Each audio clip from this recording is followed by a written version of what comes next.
Hi Wildcats. This is the Unit 2 Focus Question 6 Refraction Lab data analysis video.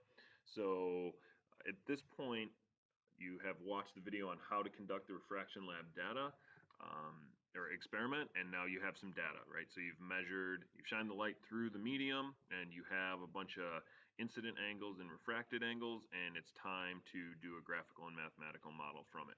So in the video, I was using water, and so I went and more carefully made measurements of my incident angle and refracted angle, and you can see them graphed here.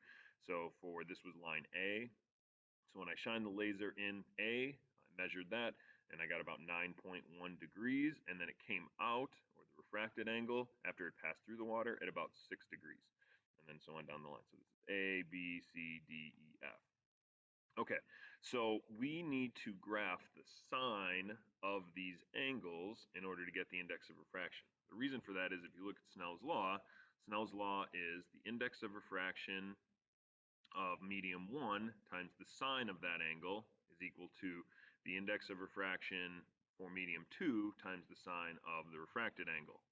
And so if we can get the sine, if we can graph the sine of the incident angle versus the sine of the refracted angle, we know the incident or the index of refraction of water is air, or is 1.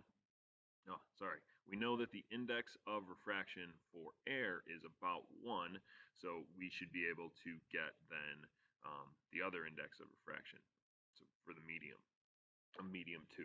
Okay, so the catch with this is if we just took the sine of these angles, it doesn't really work like that. In Sheets needs to use radians when you do sine. So the very first thing we have to do is convert these angles to radians. And if you know how to do that, you can in your calculator. I'm going to make the computer do it for me, and I'm going to do that using a formula. So you may have used formulas like sum and average before in Sheets, maybe not. If you have, radians is the same. So if I put equal, let me first label this, right? So this is going to be incident angle in radians.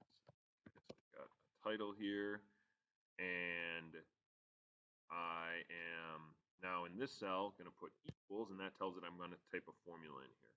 And I don't need to know the formula, it'll get it. So if I just start typing RAD for radians, this will come up, radians, hit enter, and it asks me what cells do you want to convert to radians. I want this cell, so I just click A2, hit enter, and so now this is the incident angle, or an incident angle of 9.1 converted into radians. And Sheets is so smart, it says, do you want to fill this formula all the way down? So now in this cell, it's going to do 18.5. In this cell, this is 30 degrees in radians, and so forth. So if I just click check, it does it for me. On the off chance that yours doesn't do that, if you click on this cell and you see this box in the lower right hand corner, if I click and drag down, it will fill in that formula for me all the way down. So now I have that. I mean, you could also just put it equals radians and then click each cell for each one individually. It's just a little bit of a time saver. So this is now my reflected or refracted angle, and I'm going to put it into radians again. So I do the same thing, equals RAD, radians, click radians, and 6, hit enter, and it wants to autofill, yes please. Okay, so now I have these numbers converted to radians, and I'm ready to graph the sine of these. Okay, so now I want the sine of the incident angle. I can't spell today. So this is going to be the sine of the incident angle. So again, formula equals sine, right? Take the sine of the angle in radians. So sine, now I can't click 9.1. I have to do the angle in radians. So sine of that, hit enter. Again, it wants to fill it in for me. So click yes. And now I'm going to come over here and do the sine of the refracted angle.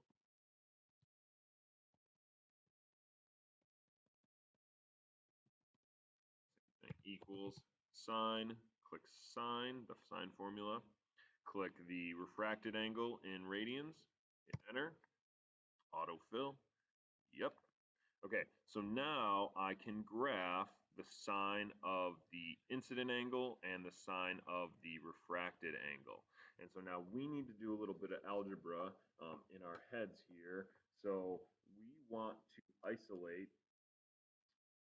N2. Snell's law is N1 times the sine of theta 1 is equal to N2 times the sine of theta 2. So we are looking for N2 because that is our material. N1 is basically 1 because N1, the index of refraction for air, is about 1. So I need to get N2 by itself. And to do that, I'm going to divide both sides of Snell's law by sine of theta 2. And so sine of theta 2.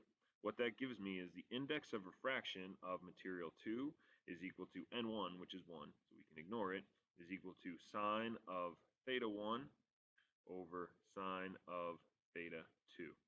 So we want to create a graphical model so that we have the slope being sine of theta 1 over sine of theta 2, or in other words, delta y over delta x.